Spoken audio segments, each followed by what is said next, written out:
Hello everyone, it's me again, Edmond Mendaros channel, and here with another quick tutorial. At sa video ito ay tuturo ko on how to use new Microsoft Paint app, new features in Windows 11. Alright, so this should hopefully be a pretty straightforward process guys, and let's go ahead. And next step ay dito na sa start menu, so click mo lang yan.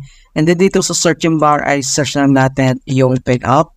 And then click mo lang yung open. So ito yung tinatawag na Microsoft Paint dito sa Windows. Okay, so kung gusto mo namang palitan tong kanyang temp display, so dito lang sa upper right side, click mo lang tong open setting and then select ka lang dito kung gusto mo ng light, gusto mo ng dark, or yung system settings. Alright, so ang next dito ay kung paano ba mag-remove ng background dito. So dito lang sa taas, makita mo dito yung file, so click mo lang yan and then select mo lang yung open. And then select lang tayo dito ng pictures na pwede natin i-remove yung background. So right click lang tayo dyan. And then, select lang. And then, ito na siya. And then, pwede mo itong zoom in or zoom out. Kung paano ba ito i-remove yung background. So, dito sa kanyang tools, kailangan mo lang select itong remove.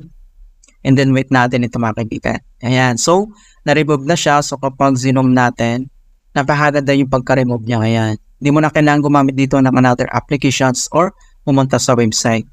Okay. So, ang next, kung gusto mo namang i-remove to, so, napakadali lang naman. So, kailangan natin itong i-crop.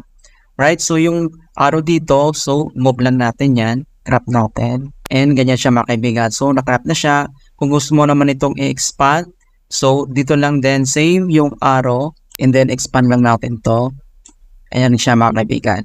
And then, next mga kaibigan, ay kung gusto mo namang mag-crop dito sa picture, so, pwede naman. So, select mo lang dito yung kanyang tools. Select mo yan. And then, may selection dito ng rectangle, freeform, or select all. So, halimbawa, select natin itong rectangle. Dito sa pictures na ito mga kaibigan ay mag-create ka lang ng rectangle shape. So, halimbawa, yung mouse, ganyan natin siya. And then, pwede na natin po i-remove. Ayan, ganito siya mga kaibigan. Then, pwede mo naman itong ibalik. So, balik mo lang siyang ganyan. Alright. And then, next naman, dito sa kanyang image. So, pwede mo itong i-flip vertical or flip horizontal mga kaibigan. Select mo lang ganyan siya. Alright. And then next, pwede mo naman itong i-rotate na 90 degrees or 180 degrees. Pwede. And then dito naman yung kanyang mga brushes, mga shape, and yung colors na kaibigan. Then ang susunod naman, dito naman sa right side, makita mo dito yung layers. Pag click mo yan, pwede kang mag-add dito ng another layer. So click mo itong plus sign. Ayan, pwede kang mag-add dyan. Okay, so ang next, pwede mo naman itong i-disappear itong photos dito. Click mo lang ito mga kaibigan, hindi mawawala siya.